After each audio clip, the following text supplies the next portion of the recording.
I've been talking about the Switch 2 a lot recently, and it's all because of these awesome and interesting Switch 2 leaks we've been getting, all the way down to what the device potentially physically looks like, even the motherboard layout, which is incredibly exciting. And it's got me thinking, and especially whenever I talk to my friends, the thing we are probably talking about the most isn't the price, isn't the level of performance, even any of the just wacky features Nintendo might do. It's actually the launch lineup. To me and my friends, the launch lineup is probably single-handedly one of my favorite and most important things about a console release. And a good launch lineup can set a great console for amazing success. A bad launch lineup can set up a console that could have been amazing for failure. A great example of this is the Wii U. While a terrible launch wasn't the only reason why that console failed, it certainly didn't help. In the beginning of the Wii U's life, a bunch of developers that were initially excited and had planned to support the Wii U slowly started to pull as more and more Wii U launch titles came out with less than stellar sales. And almost happened to the Switch. But thankfully, some amazing games really did set the Switch up for success, and basically any Switch title that came out in the early days sold remarkably well. Mainly because there was like 5 or 6 physical Switch games that released at launch, and like 6 or 7 digital titles on the eShop at the time. So basically any game was guaranteed to get a lot of, just visuals on the eyeballs of people who wanted to buy games for the Switch.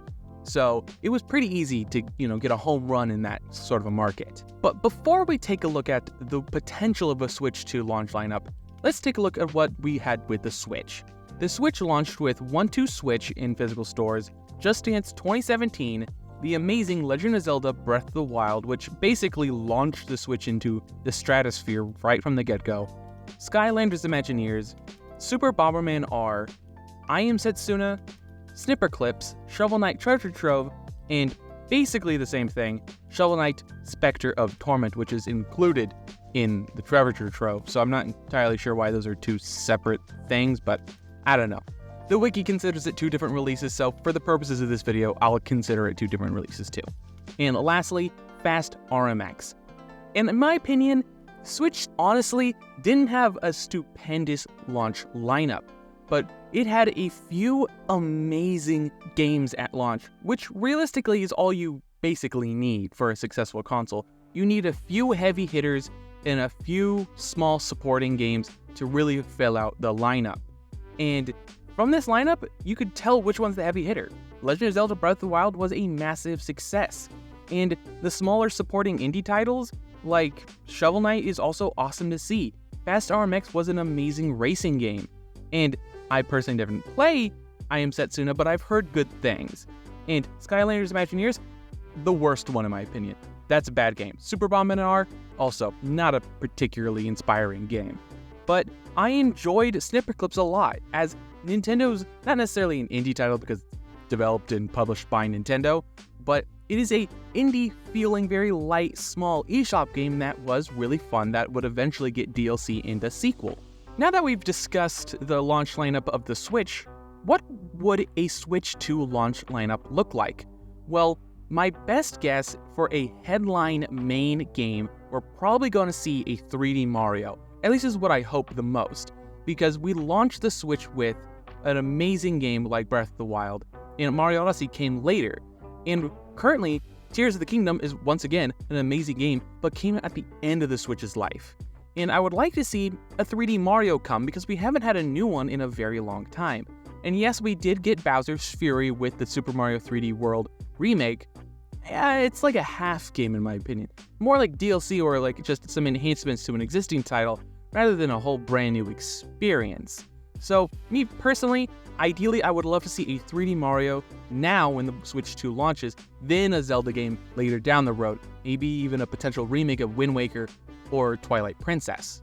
This feels less likely, something they might want to save for Christmas, but Mario Kart 9 would be an incredible game to have at launch. Mario Kart has always been a mainstay in all Nintendo owners' libraries. It is one of the funnest and most popular party games, being one of the most best-selling video games on the Switch and the Wii U consecutively. And it almost has been 10 years since the original Mario Kart 8 had released.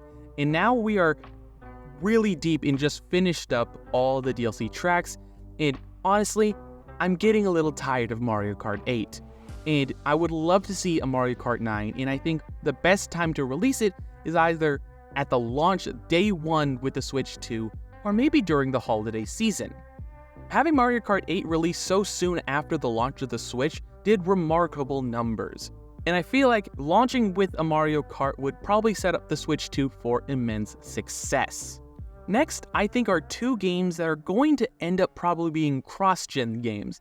Think of Breath of the Wild in this instance, Pokemon Legends ZA, and Metroid Prime 4. I believe both those games are going to be cross-generation, with seeing some minor enhancements, not a huge amount, but overall would run better on Switch 2 when opposed to when you compare them to the release on the original Switch.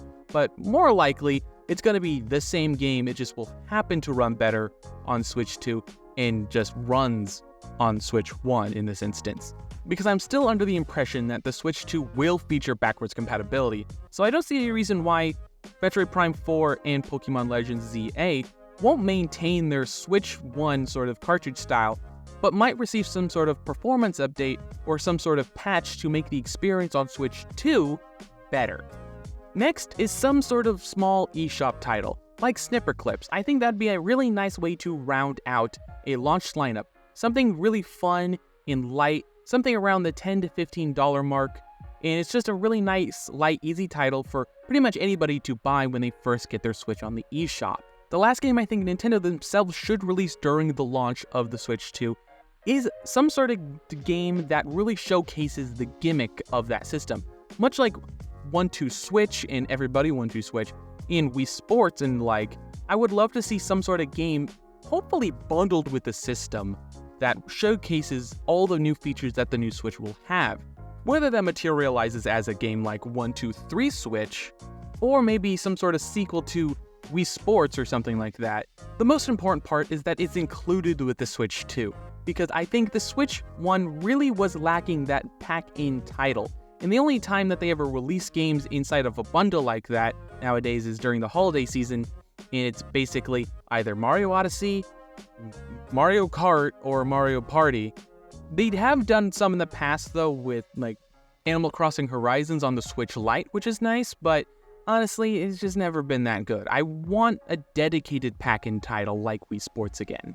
Moving on to, I believe that with the launch of the Switch 2, might give them the opportunity to launch something new for NSO, and that is GameCube games.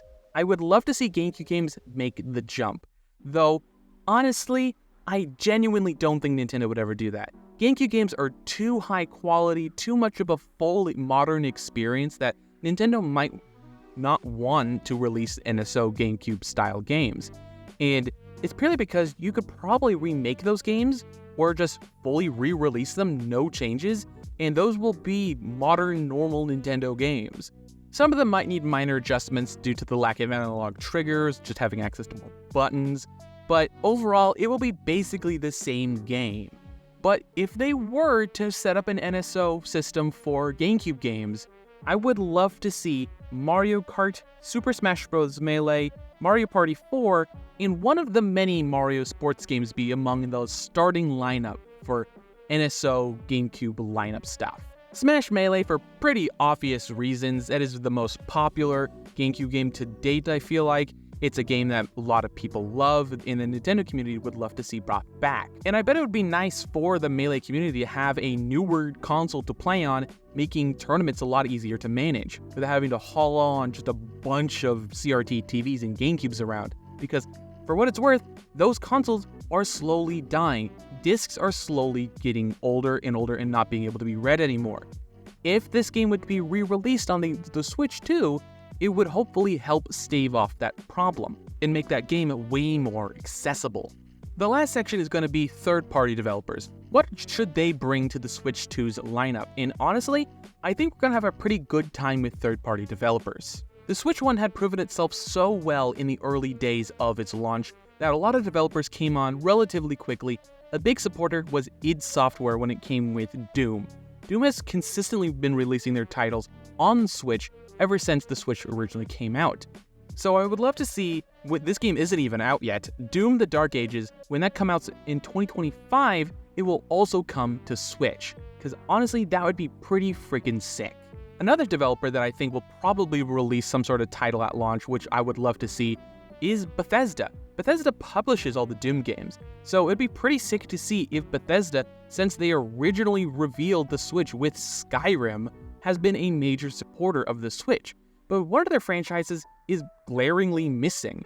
Fallout. Fallout never made the jump to the Switch, and I would love to see them pour one of their classic titles, something to really surprise the fans like Skyrim did, whether it's Fallout 4, 3, or New Vegas. I would love to see some sort of classic Fallout game release on the Switch too.